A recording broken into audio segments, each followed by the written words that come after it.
мы не могли отстоять в связи с сильно организованной армией вот этого Чингисхана. Он создал такой. Если бы мы имели отношение к Чингисхану, мы с удовольствием говорили бы. У нас слово «монгол» воспринимается плохо, тысячелетиями. История фальсифицировала происхождение нагайцев, его огромные государства. Потом образовалась Золотая Орда, да, Батыхан. А там 99% были нагайцы. 1% правители были монголы, чингизиды. Вот так это было. Это тюрки были. Мы попали под власть Золотой Орды, но, попадая из Золотой Орды, этот малая толика монголов через 20 лет ассимилировался среди состава нагайского народа. После Батыя Сартак, его сын, он уже стал мусульманином и принял нагайский язык. Внук его, основатель Сталинграда, Сарысын, Волгоград. По-нагайски Сарысын, желтый памятник. Царицын. Это нагайский город. Сартак сын Батыя, внук Батыя Бердыхан, вот он. Он там поставил, а Баты поставил свою столицу здесь, от Астрахани 70 километров. Бату – сарай. Сарай на нагайском языке – дворец. Сталинград – Сарысын, желтый памятник, Царицын. Сарытау – желтая гора, тоже нагайская крепость. Сары-Тау, Саратов. Самара, Сураманра, нагайская крепость. Туда русские пришли в 1600 году. В 1598 году Самару взяли. В 1560 году Сарытау. В 1562 году Сарысын, Сталинград. Завоевательные походы Ивана Грозного и других. Вот так это было. Огромная масса нагайцев образовала после Золотой Орды. Золотую Орду разбил наш великий полководец Эдге. Наши правители все равно, хотя и говорили на нагайском языке, Токтамыш, вот последний, который Золотоордынский, потом после него тоже были. Но Эдге, будучи тюрком-нагайцем, Эдге, он не воспринимал, и народ не воспринимал имя монгольских ханов, потому что династия правителей же монгольские там вошла. Вот. Чингизиды, вот так. Чингизиды были. Вот. И он объединял только коренные древние тюркские народы. Он сам оттуда выходит. Он со скифских сторон выходит. Вот. Поэтому он объединял все тюркские народы против чингизидов.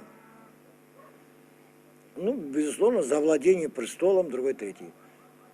Когда он разбил в 1391 году, битва произошла на Тереке тоже. В 95 году это было, правильно. Он окончательно разбил Золотую Орду как структуру, как государство, а преемником Золотой Орды опять-таки становится Ногайская Орда на той же самой территории. Весь Казахстан и до Дуная. А Куликовская битва это когда была? Куликовская в 1380 году. Это там все нагайцы тоже. Никаких. И с той стороны, и с этой стороны. С обоих. И там никакой битвы там не было. Уже русские историки доказывают. Там просто выдуманно. Маленькая битва была в Рязанской области. Вот это имеют они в виду. Вот. И ни Золотая Орда, ни Ногайская Орда не вела политику уничтожения других народов и славянских народов. наоборот, давая свою культуру, хозяйственную деятельность, военную деятельность. Лошади, кони были приучены предками нагайцев во всем мире. Во всем мире, да. В IV-V веке до нашей эры. Это приучили тюрки. Славянские народы до XI-XII века близко не подходили к коням. Они боялись. До последнего времени российская кавалерия села на нагайских коней. Царские воины научились сидеть на конях, рубиться на конях при помощи нагайских воинов, нагайских коней. При помощи нагайских коней они завоевали Прибалтику. И дальше бились с немецкими рыцарями. При Иване Грозном 2 полка было, которые в Ливонской войне участвовало. Адильгерей, Тоқтар-Герей. 2 полка были. И Юнус Мурза, это сын этого Юсупа, погиб там. Там 2 полка были в Ливонской войне против немецких рыцарей. Прибалтики. 30-летняя война. С русскими. Да. Совместно, да. До этого, до Ивана Грозного, битва на Чудском озере есть же. Александр Невский, родная бабушка была нагайка, кипчачка. Половчанка была, вот она. Имя не помните? Нет, не помню я. Там где-то есть. Вот. Он тесные связи имел с нагайцами. Нагайская конница, когда на лед пошли немецкие рыцари, нагайская конница, легкая конница их задавила. Кроме этого, нагайские полки одержали блестящую победу в Грюнвальдской битве. Это что за битва? Это в 1410 году. Каком? Это в 1410 году, когда немцы хотели завоевать Белоруссию, Смоленск и Русь вообще. Вот там нагайские полки решающую роль сыграли, конница нагайская кавалерия, в 1410 году. А тогда кто руководил этой битвой? Это какой период был? Это период, Царь. Начало Эдгар живой был, представитель Эдгара там был, Начало 15 века. начало 15, Эдгар живой был. Кто правил? Вот. Ну там полки были, я не помню, ну в хронике, в истории конкретно написано, Жирмунского у всего. У Академии Жирмунский тоже написал. Эта битва была выиграна при помощи кипчакской конницы, ну, нагайской. Эта битва в Чудском озере была выиграна, это написал Гумилев. Статья, научная статья Клио. Мы наследники Золотой Орды, как тюрки. До него мы были здесь, на этой же территории. Русская, славянская, российская история и история кавказских народов, получив от российской истории, что нагайцы монголы, нас катает до сих пор монголами, понимаете меня? Перенесли, да, на нагайцев. Да, на нагайцы. Вот. Во времена вот эти, которые я описываю, скифы, сарматы, авры, хазары, булгары, кипчаки, найманы, когда пришли, мы очень интегрировались хозяйственно, культурно, военно-политически. Всегда никаких ничего не было. Наши князья женились на них, они у нас целыми массами переходили наши туда, их сюда. Поэтому одна поэтесса написала: у нагайцев много рыжеволосых, кореглазых. Не говорит ли это о том, что мы тысячелетиями этнически безболезненно соединялись со славянскими народами? Правильно, так оно и есть. Так оно и есть. С кавказскими народами тысячелетиями мы. Тысячелетиями. Вот. Нагайская Орда это Орта, центр, Орталық. Центр, понимаете мне? Двояко произносится центр у тюркского народа. Орда и Орта. Вот. Центр. Центр. Просто центральный сарай. Дворец. Топонимы от Дуная и дальше, и до самого Алтая предки нагайцев, все. Половина русских названий, Харьков, Киев, все это чисто нагайские топонимы. Харьков это Харьков, многоснежные. Русские, Голицын взял, один из предков галинцев взял его в 1605 году. Харьков, Кала. Харьков. Вы понимаете это? Вот в журнале «Родина» кім келеді? Темірбек.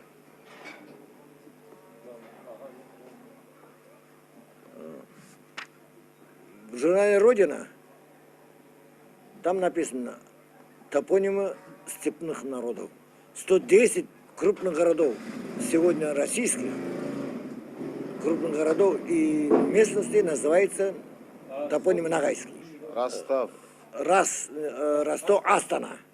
Ростов называется древнескифский, асский, название его Астана.